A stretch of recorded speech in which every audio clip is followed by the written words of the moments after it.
Hey everybody, welcome to Mass Media Galaxy. I'm Brandon, I'm Eric. and we are going to do a spoiler, I'm going to say that one more time, spoiler review of Batman v Superman. With that being said, Superman dies.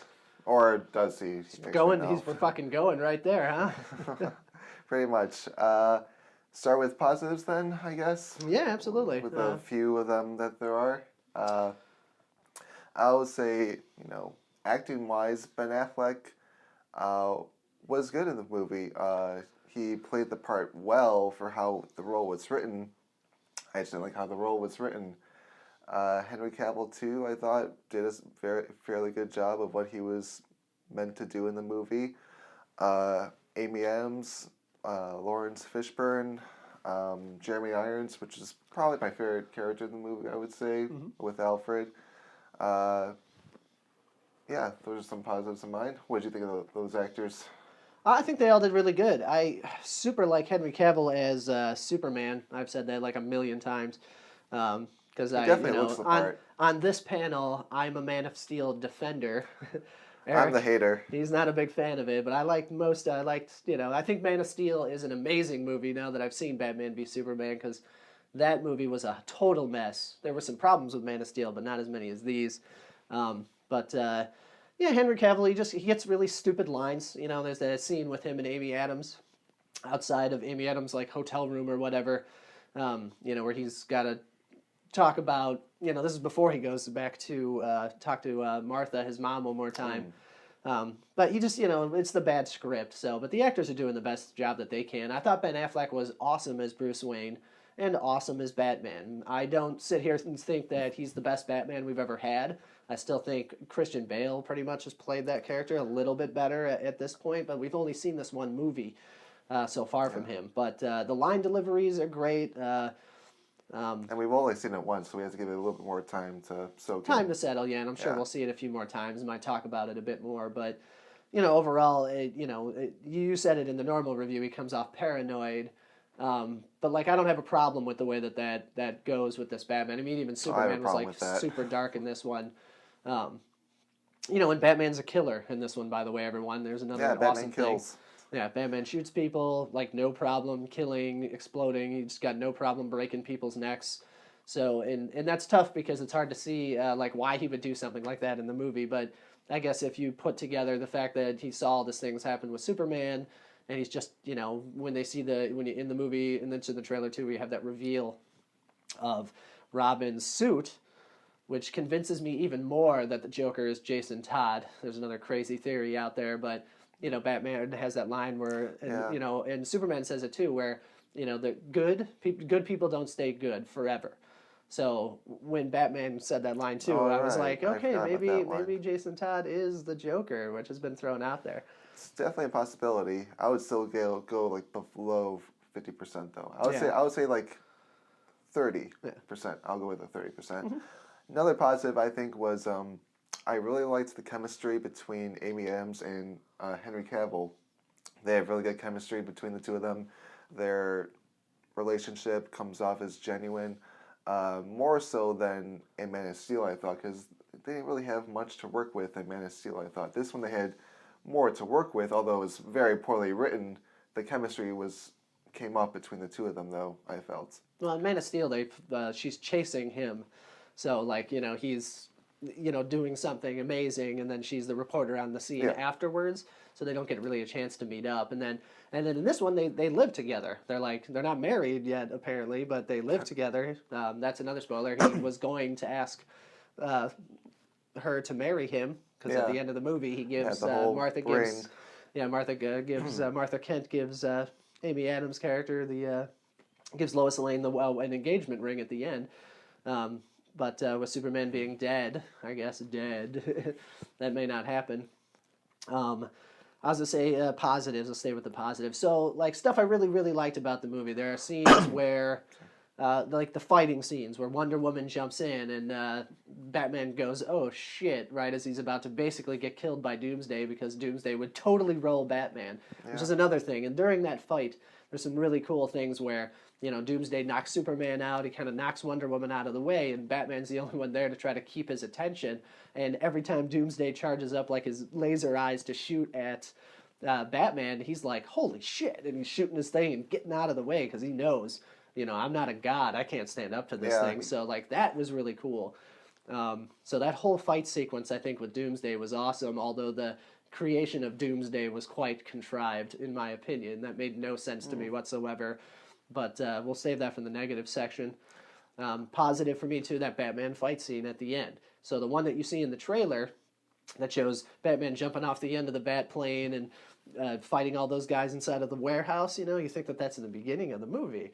And as we're watching it, I'm like, where the hell is the scene? Where is the scene? Why isn't this happened yet? That was a good scene. I like that. A great scene. That was probably my favorite action scene. I thought it was going to happen much earlier. So it happens near the end. It's in the scene where Batman is trying to save Martha Kent because she's been kidnapped, that's in the negative section as well. Yeah, I expected that scene to be kind of like almost Batman's introduction in a way. But no, it was in the third act. Yeah. Another thing I really liked was how it was Lex Luthor who was like kind of like the architect to pin Batman against Superman. He's sort of, while Batman already has a problem with Superman, he's kind of egging him on, I thought. Yeah. I liked how that played a role in it. But the motivation behind it is not there. I also really liked how the rest of the Justice League is revealed with the Flash, Cyborg, Aquaman, and Wonder Woman. with Wonder Woman in that sort of hard drive that they were all after.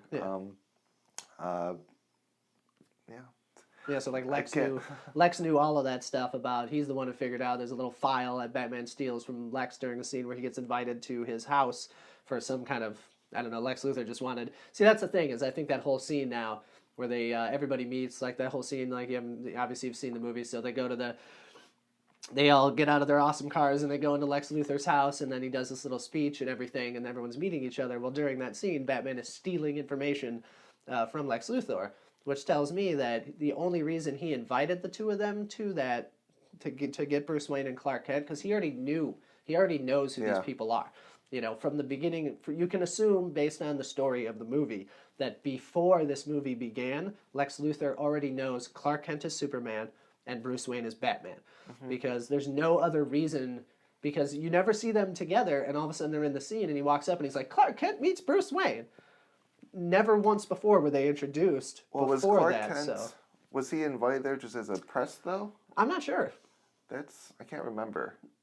Was he just there just to cover it as a reporter? I think Perry White, Lawrence Fishburne's character, told him to go cover that. Yeah. But, once again, Lex Luthor never met Clark Kent in the movie before, or Bruce Wayne in the movie. You can assume Lex Luthor and Bruce Wayne know each other. They're both rich, people who, are in their industry, so they probably would have run across each other before. And the way that Batman speaks to him, like, hey, Lex, like he knows he's kind of a douche.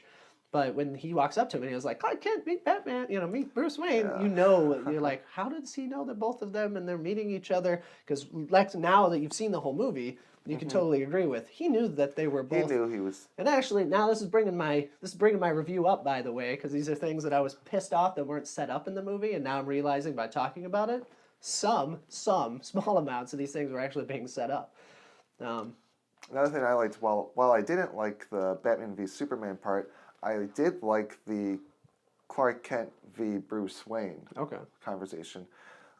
Seeing just the two of them as in their human civilian forms, I thought was really interesting. They showed that in the trailer. It just ends up being ruined when Jesse Eisenberg comes in and interrupts them. That's all the positives I can really think of. Well, another thing from that scene I loved is Alfred is talking to Batman through a little radio receiver in his ear. And as he's telling Batman, you need to take a left or take a right to get to this room that has all of the electrical equipment in it so that you can steal the information you need.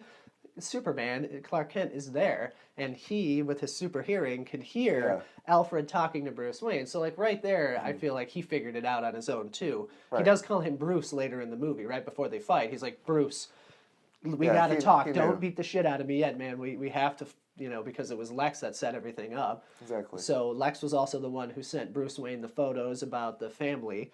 You Yeah. let your family die. So Lex is also the one who sent Clark Kent the photos of Batman branding everyone that say like, it's got the justice, all that stuff like the Judge Dredd style, like you're the judge, jury, and executioner, because Batman, and then Batman also. What I liked is that he refers to himself as a criminal. He's like, we've been doing this a long time, Alfred. We're criminals. There's no reason to not be criminals about what we're doing. Yeah. So, like, the character stuff was fun. But as we move into the negatives, I find that, like, I didn't have a problem with any of the characters in the movie. I had a problem with the plot and just how fragmented it was. And this could have been much better, and it could have been edited down. And so we're gonna go on to the Yeah. negatives. Let me just start right out with this Well, movie. I also just wanted to point Oh, out, go like, for it, yeah. while I would disagree that I do have some problems with some of the characters, Mm-hmm. but one of them who I did really like and enjoy was Perry White by Lawrence Fishburne. Oh, yeah. Very in a snarky. movie that just very takes itself way too seriously at times and is very dramatic and is so dark and grim. It was nice to get like a few little glimpses of humor from him, and he delivers them really well. But Yeah. now we can move on. Almost to all the next. Go humor ahead. in the movie comes from either Alfred or Perry White. So just two secondary characters that end up popping out. All right, so let's go ahead and move on to the negatives. Let me start with this one. This movie was supposed to come out in like June of last year, but they moved it back all the way to March of this year. Not sure why. I mean, they didn't really need to get out of Star Wars' way or anything, but for whatever reason, they decided to move it back. That's fine. I think it's so they could have it closer together with the Suicide Squad and the Okay, rest of them. so it would be a whole year in between them? That's my theory on that, but I could be wrong. All right. I don't Well, know. that's a good theory to have, but what I don't understand is, so in the entire like year you guys had to make this movie, why didn't someone step in and make them re-edit this movie into something that was more enjoyable? Yeah. That's a big thing for me. You have all this time, you show it to WB executives, you get the standing ovation. I don't care about any of that stuff. The fan reaction on Monday was like 100% positive, and then as us as critics and everyone started to actually see the movie, we're like, this movie's not that good. I don't know why fans are walking out. I think it's because the first 30 minutes of the movie are great. The last 20, 30 minutes of the movie are pretty great too. Yeah. It's just that 2 hours, that hour and 40 minutes in the middle of the movie where, I mean, you're in a comfy theater. We're in that awesome reserved seating in an AMC theater with the leather seats, and I'm, oh my God, just get to the fight already. But yeah, so go ahead, shoot off some negatives. What do you got? I'll go towards, let's see. We'll talk Gal Gadot as Wonder Woman. I liked her, we'll say. I'm a Gal Gadot offender. Huge controversy behind her casting. I wanted her to like her. She has, about a dozen lines in the movie? Yeah, 10, somewhere 10 around 12, a 14 dozen. lines, something Yeah, like something that. like that. Not that many. And just from that glimpse, I know that this woman cannot hold her own film. Like I said before, half her lines are delivered serviceably, but the other half are just not good at all. They're very wooden. And I just know that she's got to have some serious acting coaching in between filming this and the Wonder Woman solo series in order to hold her own in a full franchise. But They're yeah. filming that movie right now. Yeah, so Like, as we're sitting here filming this, they're filming. hopefully doing, they're taking principal they're giving, photography on. Hopefully she's Wonder getting acting lessons in between shots. I hope One can they're only doing hope. that. Yeah. But her character, well, this is way more towards positive. I thought the character was actually written well. That's actually the one character I did like how it was written, and I thought she was used effectively throughout the plot. They didn't use her too much. There definitely was a temptation, I feel, for DC to show much more of her than what they did. I did like that they showed very little of her, though. So Yeah, effective for the movie. I have to say, yeah. So yeah, she's not a great actress, at least not yet. But Channing Tatum started out shitty, and he's turning out to be a pretty good guy. So but why not people start can out learn. with a good actress? That's my question. Rather than start with a woman who can't act and turn it into a good actress. Start out with a good actress. Well, I think that has a lot to do with the Warner Brothers style over substance, just in general, with the way that they're doing these movies. When they cast the Marvel movies, sure, they're looking for the guys that embody that Marvel character. And DC found a woman who looks like Wonder Woman and then casted her. I don't know how well she read or who else read for that part, Yeah, but I feel like she walked in the room and they were like, "Damn, you look like Wonder Woman. You're six you're foot hired. two. You know, you're beautiful. You got the eyes. You got the smile. You're in." So, you know, it's the same thing with Henry Cavill. Although I think he's good. If you see Henry Cavill in other movies, he's not like an amazing actor that, you know, he looks like Superman. Dude's got the biggest chest I've ever seen, other than like Big E the wrestler, if you know who I'm talking about. So, all right, so negative. So here's a negative for me: Doomsday. Not the battle itself, but the way Doomsday was created and everything with the ship. So, you know, there's the crashed Kryptonian ship that's in Chicago, Metropolis, Chicago, right? We're in Yeah, we Chicago, can so tell. you know, we look at the skyline and we're like, "Oh, we're home." You know, so you know, so everything with the ship drove me crazy. It's like they're still working on the ship. They let Lex Luthor into the ship. You know, he basically steals the fingerprints from General Zod so he can get into Yeah. this little chamber. He brings Zod's dead body into the chamber, and this thing is just teaching him, okay, well, what do you want to learn about? What do you want to do? So what he does to create Doomsday is put General Zod's dead body into this liquid. He cuts his own hand open and squeezes it on General Zod's face, and all of a sudden, this is supposed to turn into a inhuman monster. And the computer's like, "No, you can't do this. I'm warning you right now. You can't do this because it's against Kryptonian law for you to do this." And he's like, "Where's Krypton? Krypton's gone." I'm like, all right, this is so like. And then when he pops out of the big, you know, cell and like, you know, it's all gooey and stuff, I'm like, oh my god, I can't. Oh, that was He bad. doesn't This look is a bad good. intro. He didn't look good at first, but as he went through those transformations, it looked a little bit better. But Yeah. you know, just you know, we're still on the negative side of things. But the fight between Doomsday, I liked because it was, you know, Wonder Woman's using the lasso to keep him down. Batman has his kryptonite The gun that kryptonite he's using grenade against thing. Superman. It's like a little grenade that they breathe it in, and then Superman's flying at him with the spear, which ultimately leads to his death because it's Yeah. a spear made out of kryptonite. So that was one of those things I just thought was like super negative with it. A lot of the Lex Luthor scenes, the red capes are coming. I was really lost on like, you're gonna talk to a senator like that? That's crazy talk. Yeah. But you know that was some of the negatives for me. Just you know, Yeah, I just wasn't a fan of Jesse Eisenberg in this movie. I'm not a fan of him at all, to be honest. I just never. To me, he just kind of does the same thing over and over in every movie he's in. I just see Jesse Eisenberg being Jesse Eisenberg in every movie that he's in, and in this movie, he he comes off as like a cartoon character. He does not keep in tone with the very dark, grim, serious tone that this movie is trying to get across, and it doesn't. It just doesn't fit to what Henry Cavill and Ben Affleck and Jeremy Irons and all those other people are doing. It just doesn't fit.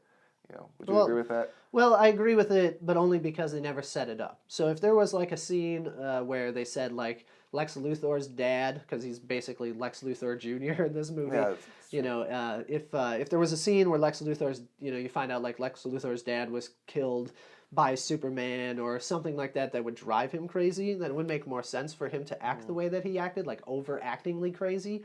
But you know, in general, like it was like hammy. It was like he just hammed it up the yeah, entire time, which is very, very. really odd for someone to just be super hammy about everything. So He also just didn't really have any motivation.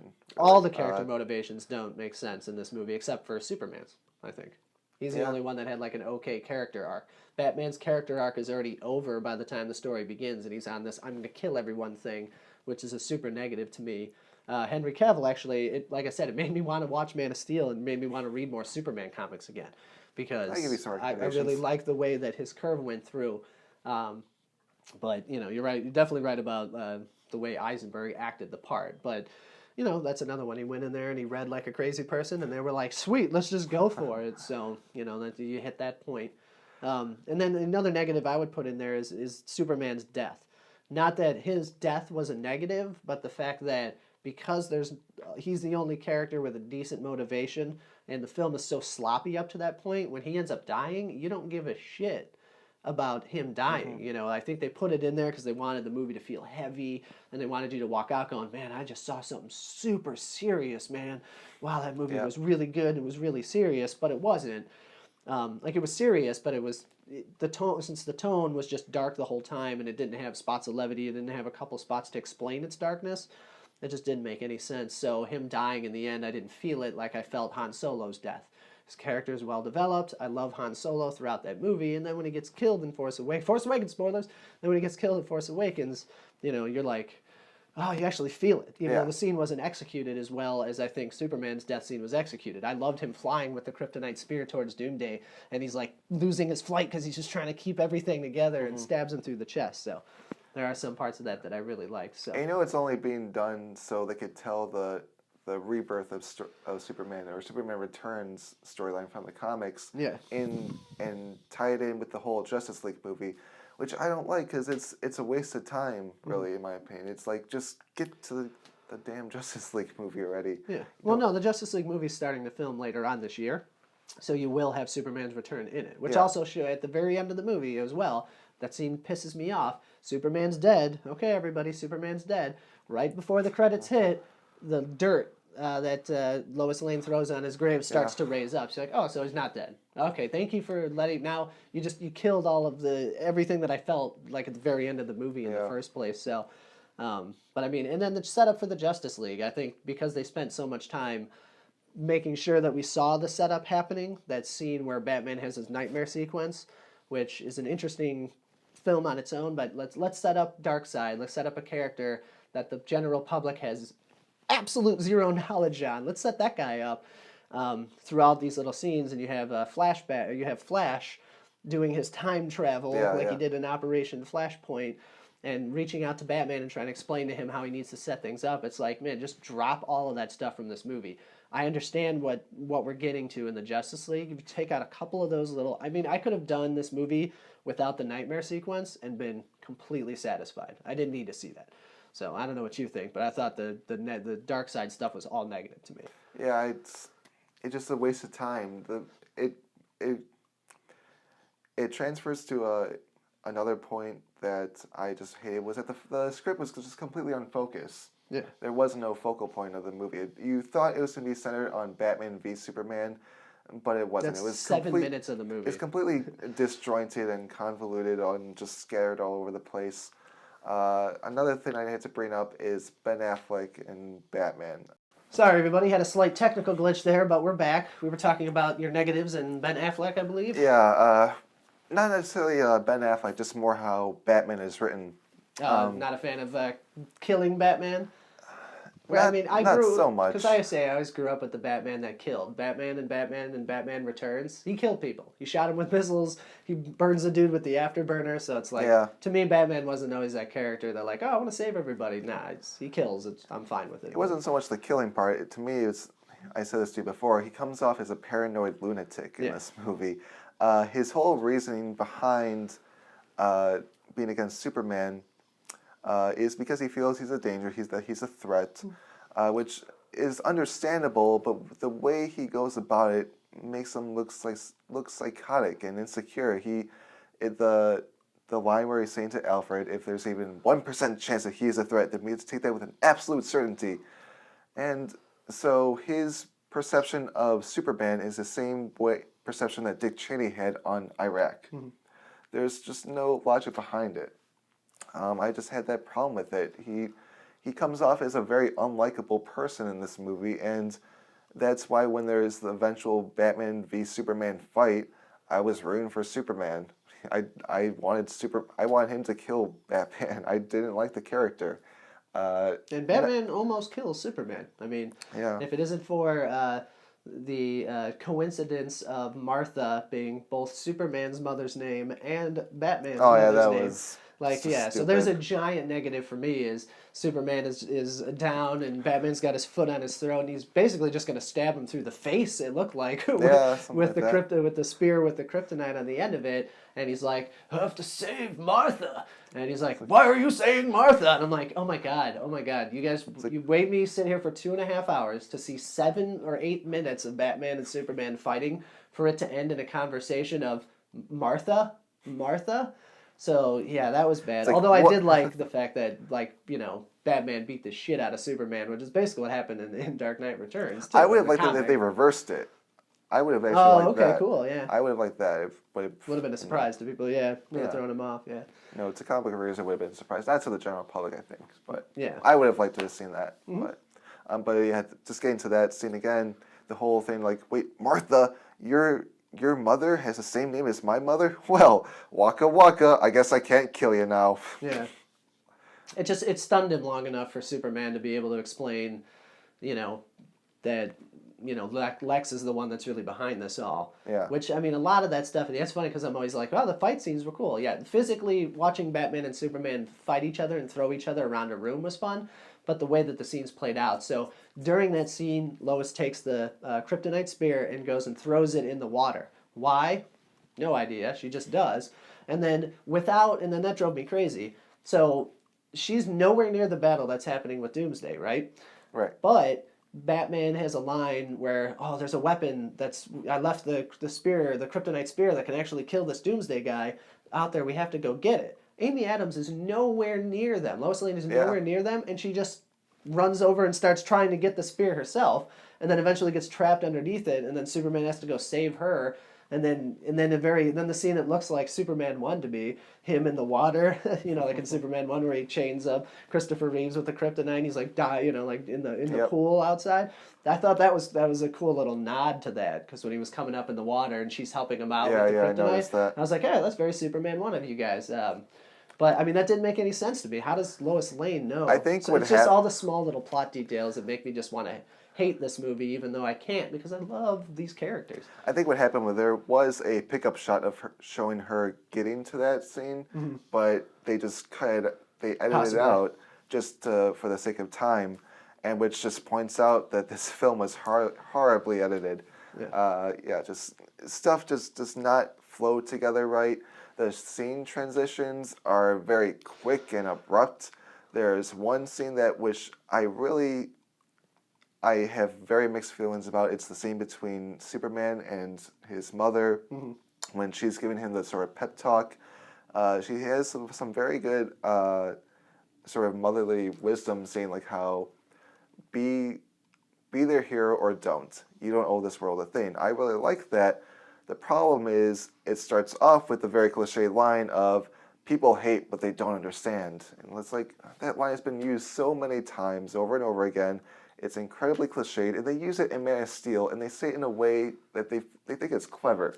It's not clever. Well, that's something that someone said to Jesus at one point in time, and it has made its way metaphorically into this movie, because that's the whole metaphor for this movie was the Jesus metaphor. Yeah, but also like there's no lead up to that scene as well. It's just like there it is. Yeah, and all she's of a sudden immediately talking. Yeah, all of a sudden Superman's mom is in the movie. Yeah, like, what? There's no lead up to it, and you had to have build up to it, which again points to bad editing and bad transitioning. Again, I talk about the Jesus symbolism. Yeah, go for it. Just like in Man of Steel, there is a shit ton of Jesus symbolism in this movie, and it is so hacky shoehorned. Shoehorned in there, and just comes off as pretentious. Like they think they're being clever by showing us this symbolism, thinking that they're going to be smart, and people are going to look at you like, oh, that's smart, it's symbolic. No, of course it is, you dumbass. It's incredibly obvious, but that doesn't make it good just because it's symbolism. You have to be clever about it. You have to be able to think about it. You see it, you immediately know what they're symbolic.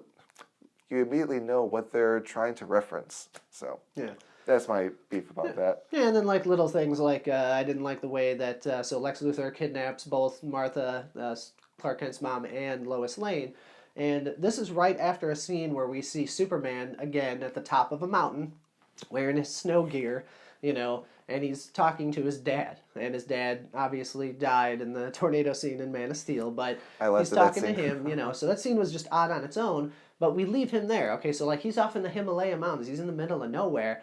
We cut forward. I mean, passage of time was really bad in this movie too, but that's poor editing again. So we get to the scene where Lex Luthor has Lois Lane, and he's like, I bet you I can get Superman to come here right now, and just pushes her off the top of a building. And then all of a sudden, he's there. Literally 40 seconds ago, Superman was on the top of a mountain. I know he has super speed, but you have to give the audience a little, just one shot of him like looking up and going, I should return to Metropolis or something, just anything like that, so that we know he's on his way back. The way his character arc was going at that point in the story was he was out in the middle of nowhere. He was trying to get away. He's like, you know what, I'm done being Superman. I'm just causing problems. The people are definitely right about me. I just need to get out of everyone's way. And then all of a sudden, 48 seconds later, push off the building, he's right there. Hi, Lois. Like, it was very like the cheesy stuff that you laugh at in Superman 1 and 2, where he saves the cat and he's like, here you go, little girl. I was like, oh, there's this Superman cheese I've been waiting for. But totally, like it the doesn't mother with belong. the baby carriage with the falling tower to her. That one was the one that was really pissed me off in that movie. Yeah. But But yeah, a lot of negatives, man. I don't know. I think we're pretty much wrapping up here. Is there anything else you want to say about the movie? I mean, go see it. I enjoy seeing Superman on screen, man. There's not enough. I mean, we're getting to the point where there's like 10 Batman and 10 Superman movies, and only like 4 of them are good. Where there's 7 X-Men movies, and only really one of them is bad. So I disagree with that. Do you like X-Men 3? No, that's what I'm saying. That's the bad one. What about X-Men Origins Wolverine? Or would you count that? No, I guess I'm skipping that one. But yeah, so Okay. 2 out of 10. But I think their numbers are much better, and I still haven't seen a bad Marvel movie yet. If we're talking the new cinematic universe, I MCU. haven't. You might not like Thor: Dark World as much as the first Thor, or you might not like the first Thor as much as the first Iron Man. They've But got to make a they bad one, understand I how think. to edit a movie and tell Yeah. a story and keep it contained. And then when you need the bigger story, then you go for it. So that's my biggest takeaway from this is, I understand that you want to make billions of dollars, Warner Brothers, but just understand that all of us are happy waiting. I will go see Batman vs. Superman. I would have saw it when I was 50. I would have saw it when I'm 60. That doesn't matter to me. What matters to me is that you guys get the story right, so that when I go see the Justice League movie, it makes sense to me because these characters have stories and I can relate and I can react to them as they're told in the story. But you do one Man of Steel movie, you erase everything. Because when this movie was coming out, I originally thought that they were going to include the Nolan trilogy as canon. Oh, really? Just right off the bat, I'm like, cool, maybe they're going to take the Nolan trilogy as canon, and then this is the Batman that's after, after everything that happened in Gotham with the Nuke and Bane, he comes back because of what Superman did to the city. Okay. That was my first thought when this movie was announced. As it turns out, they're creating their entire new universe, and they are starting off on the worst foot possible. I think the Justice League movie has a chance. I think Wonder Woman, bad If they actress- switch directors. Yeah, and another thing is that Zack Snyder, man, 300 was awesome. Good way to make it onto the scene with that movie, but almost everything else that he has done, no one has been a fan of. I mean, I can watch Sucker Punch and have some beers and have some friends over and laugh at it. And 300 was really fun in the theater. I enjoyed the visual experience, but as far as telling a storyline, he's not good at it. So at least to have a co-director, or when you're writing Justice League, I guess if they're filming it already, man, just let Ben Affleck do whatever he says. If he says, no, I mean, this guy's made Academy Award-winning films. He knows how to tell a story better than Zack Snyder does. And just let the guy do it. But I think we're off on the wrong foot in the DC cinematic universe, and it hurts as a fan to know that Marvel figured it out. It took them 15 years of letting their movies out to finally get it right. They took their time, basically. They took their time, got different directors to do different movies for everything to have this kind of flow. And I think Warner Brothers is definitely messing up our DC characters, at least our favorites. But DC tried to just play catch up, and I don't think they really had to play catch up. Just if they want to make a cinematic universe about your grand gallery of characters, fine, great, do that. But you don't have to do it and have a Justice League movie like that. Yeah. Just go at your own pace. You go do a Superman movie, do like the Man of Steel movie, have a sequel to that, and you could introduce Batman in that movie. I've been perfectly cool with that. Just don't include all these other characters. Or if you're going to include those characters, keep the film focused. That's my biggest gripe with the movie, is that the script is completely unfocused. But yeah, I said about pretty much all I want to say. Those are my final thoughts on this film. Anything else? No, man, I'm good. We've been talking for a long time about this. This is going to be the longest YouTube video we ever put up. So thank you, everybody, if you made it all the way through this one again. We really appreciate you watching. My name, again, is Brandon. You can follow me on Twitter at TheyKnowStayDead. I'm Eric. You can follow me on Twitter at Eric Braddock. Yeah, remember to subscribe to our channel if you like it. Thumbs up button, thumbs down button, comments. Really appreciate all that kind of stuff. And thank you for watching our spoiler review. The next spoiler review we're going to do is probably for Captain America Civil War. Oh, definitely. Yeah, we'll do 2 different ones for that one as well because we're going to have a lot to talk about. But I have a feeling I'm going to be talking a lot more positively about that movie. We hope so. We hope, yeah, we hope. Marvel, like we were saying about Marvel. So, but thank you everybody for watching.